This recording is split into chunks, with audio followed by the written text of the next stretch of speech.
एक बार एक राजा शिकार के उद्देश्य से अपने काफिले के साथ किसी जंगल से गुजर रहा था।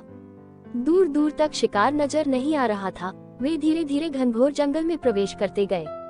अभी कुछ ही दूर गए थे कि उन्हें कुछ डाकुओं के छिपने की जगह दिखाई दी।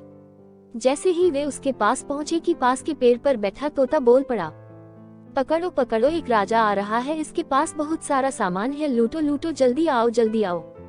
तोते की आवाज सुनकर सभी डाकू राजा की ओर दौड़ पड़े। डाकुओं को अपनी ओर आते देखकर राजा और उसके सैनिक दौड़कर भाग खड़े हुए।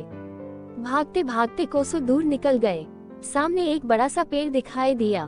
कुछ देर सुस्ताने के लिए उस पेड़ के पास चले गए। जैसे ही पेड़ के पास पहुंचे कि उस पेड़ पर बैठा तोता बोल पड़ा, आओ राजन, हमारे साधु महात्मा की कुटी में आपका स्वागत है।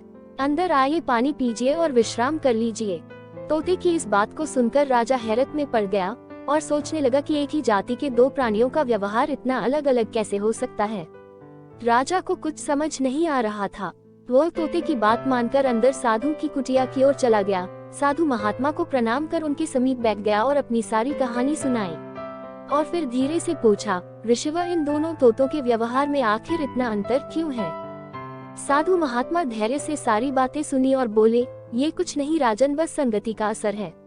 डाकुओं के साथ रहकर तोता भी डाकुओं की तरह व्यवहार करने लगा है और उनकी ही भाषा बोलने लगा है। अर्थात जो जिस वातावरण में रहता है वह वैसा ही बन जाता है। कहने का तात्पर्य यह है कि मूर्ख भी विद्वानों के साथ रहकर विद्वान बन जाता है, और अगर विद्वान भी मूर्खों की संगत में रहता है तो उसके अंदर भी मूर्खता आ जाती है। इसलिए हमें संगति सोच समझकर करनी चाहिए। ऐसे ही वीडियो के लिए मुझे सब्सक्राइब करें।